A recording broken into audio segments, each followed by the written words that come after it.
ഈശോയിൽ പ്രിയപ്പെട്ട സഹോദരങ്ങളെ, ഒരിക്കൽ കൂടി ഈസ്റ്ററിൻ്റെ എല്ലാ മംഗളങ്ങളും അനുഗ്രഹങ്ങളും ഒക്കെ നിങ്ങൾക്ക് നേരുകയാണ്. ഉദ്ധാനത്തിൻ്റെ വലിയ കൃപ നമ്മിൽ എന്നും നിറഞ്ഞു നിൽക്കട്ടെ. നിങ്ങളെല്ലാവരും ഒരുപക്ഷെ കുറേ പേരൊക്കെ രാത്രി കുർബാനയ്ക്കൊക്കെ പോയിട്ടുണ്ടാവും, പകൽ തീർച്ചയായിട്ടും പോയിട്ടുണ്ടാകും അറിയാം. ഈസ്റ്ററിന് നമ്മുടെ വലിയ ആഘോഷങ്ങളും സന്തോഷങ്ങളും നമ്മുടെ ബന്ധുക്കളെയും കൂട്ടുകാരെയും ഒക്കെ സഹപ്രവർത്തകരെയൊക്കെ കണ്ടുമുട്ടി കാണും. വലിയൊരു അവധി ദിവസമായിരുന്നു. ഇന്ന് രാത്രി നമ്മൾ കിടന്നുറങ്ങാൻ പോവാണ്. നിങ്ങൾ ഇന്ന് സമയത്ത് കിടന്നുറങ്ങുമെന്ന് അറിഞ്ഞുകൂടാ. എല്ലാ കൂട്ടുകാരെയും ബന്ധുക്കളെയൊക്കെ കണ്ടിട്ട് ഇന്ന് സമാധാനത്തോടെ കിടന്നുറങ്ങുക. ഏതെങ്കിലുമൊക്കെ വീട്ടിൽ കൂട്ടായ്മയിൽ കൂട്ടുകാരുടെ ഇടയിലൊക്കെ ഈസ്റ്ററിൻ്റെ അന്ന് തന്നെ ചില വഴക്കോ അസ്വസ്ഥതകളൊക്കെ ഉണ്ടായിട്ടുണ്ടെങ്കിൽ അതും ഈശോയ്ക്ക് സമർപ്പിച്ച് കിടന്നുറങ്ങുക കേട്ടോ. ഉദ്ധാനത്തിൻ്റെ ദിവസം നമുക്ക് കിട്ടുന്ന ഏറ്റവും വലിയ പ്രചോദനവും ഏറ്റവും വലിയ സന്തോഷവും ഇതാണ്. ഒരു ദുഃഖവെള്ളിക്ക് ശേഷം ബാക്കി പറ. ഒരു ദുഃഖവെള്ളിക്ക് ശേഷം തീർച്ചയായിട്ടും ഒരു ഈസ്റ്ററിൻ്റെ പുലരിയുണ്ട്.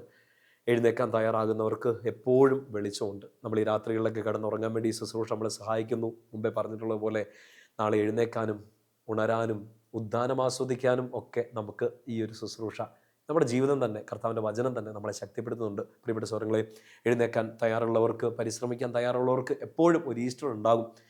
ഇനി കടന്നു പോകില്ല, ഈ കല്ലറയല്ല അവസാനം, ഈ കുരിശല്ല അവസാനം എന്ന് ചിന്തിക്കുന്ന എല്ലാവർക്കും ഒരു ഉദ്ധാനത്തിൻ്റെ പുലരിയുണ്ട്. ഒരു ഈസ്റ്റർ എല്ലാ ദിവസവും നമ്മുടെ മുമ്പിൽ ഉണ്ട്. നമുക്ക് എഴുന്നേക്കണം. കല്ല് ആര് മാറ്റുമെന്നോ ഒന്നും ചിന്തിക്കേണ്ട. കല്ല് ഉരുണ്ട് മാറും, അതിന്മേൽ ദൂതന്മാർ കാവലിരിക്കും. ഒരു പുലരി നമുക്ക് എല്ലാവർക്കും ഉണ്ടാകും. എഴുന്നേറ്റ് നടക്കാൻ തയ്യാറുള്ളവർക്ക് വേണ്ടി മാത്രം നമുക്ക് പരിശ്രമിക്കാം. നമ്മുടെ ആത്മീയ ജീവിതത്തിലും ഭൗതിക ജീവിതത്തിലും ഒക്കെ പരാജയങ്ങൾ, തോൽവികൾ, സങ്കടങ്ങൾ ഒക്കെ, സെറ്റ് ബാക്സ് ഒക്കെ വന്നിട്ടുണ്ട്.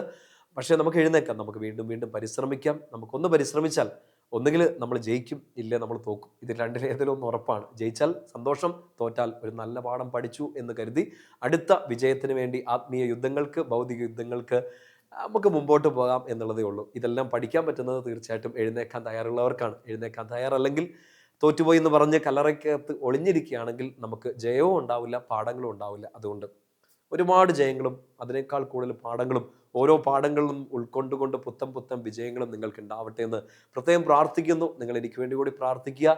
നമുക്കെല്ലാം ഒന്ന് റീസ്റ്റാർട്ട് ചെയ്യാം. നമ്മുടെ നോമ്പുകാലം അവസാനിച്ചു, പുതിയ ഒരു ആരാധനക്രമത്തിലേക്കൊക്കെ ഉടനെ പ്രവേശിച്ചുകൊണ്ടിരിക്കുകയാണ്. നമുക്ക് പ്രാർത്ഥിക്കാം, നമ്മുടെ ശുശ്രൂഷകൾ തുടരാം. Let start. ഒന്ന് തോറ്റുകിടക്കുകയാണെങ്കിൽ I invite you to start from സീറോയിൽ നിന്ന് നമുക്കൊന്നുകൂടെ ഒന്ന് ആരംഭിക്കാം. ഈശോയല്ലേ നമ്മുടെ മുമ്പിൽ ഒരു വിജയത്തിൻ്റെ വെൺകൊടി പാറിച്ച് മുമ്പിൽ നിൽക്കുന്നത്.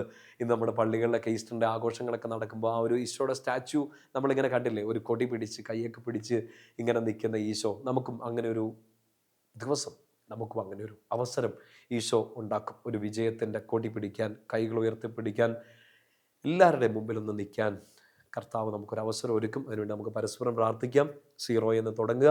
നിങ്ങളുടെ വീട്ടിലൊരു വണ്ടി ഉണ്ടെങ്കിൽ അറിയാം, 150 പായിക്കാനും നിങ്ങൾക്ക് അറിയായിരിക്കും, 100 ഓടിക്കാനും ഒക്കെ നിങ്ങൾക്ക് അറിയായിരിക്കും. 100 ഓടിക്കണമെങ്കിലും 150 ഓടിക്കണമെങ്കിലും ഇറ്റ് ഓൾ സ്റ്റാർട്ട്സ് ഫ്രം സീറോയിൽ ഒന്ന് ആക്സിലറേഷൻ കൊടുക്കുമ്പോഴാണ് 100-ലും 150-ലും 180-ലൊക്കെ നമുക്ക് കയറാൻ പറ്റുന്നത്. അത്ര സ്പീഡിൽ വണ്ടി ഓടിക്കണമെന്നില്ല, എങ്കിലും ഓർത്തേക്കേണ്ട ഒറ്റ കാര്യം, it all starts from 0.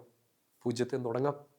Isho ആ 0-ൻ്റെ അപ്പുറത്ത് ഒരു 1 10 മാർക്ക്, പിന്നെ ഒരു 0 കൂടെ വന്നാൽ പേടിക്കണ്ട, 100 മാർക്കാണ് വരാൻ പോകുന്നത്. ആ 100 മാർക്കിന് വേണ്ടി കർത്താവ് നിങ്ങളെ അനുഗ്രഹിക്കട്ടെ. നമുക്ക് പരസ്പരം പ്രാർത്ഥിക്കാം. ഈശോയുടെ നാമത്തിൽ ഞാൻ നിങ്ങളെ അനുഗ്രഹിക്കുന്നു. നമ്മുടെ കർത്താവ് ഈശോ മിശിഹായുടെ കൃപയും പിതാവായ ദൈവത്തിൻ്റെ സ്നേഹവും പരിശുദ്ധാത്മാവിൻ്റെ സഹവാസവും കൂടി ഉണ്ടായിരിക്കട്ടെ, എപ്പോഴും എന്നേക്കും. ആമേൻ. ഈശോ മിശിഹായ്ക്ക് സ്തുതിയായിരിക്കട്ടെ.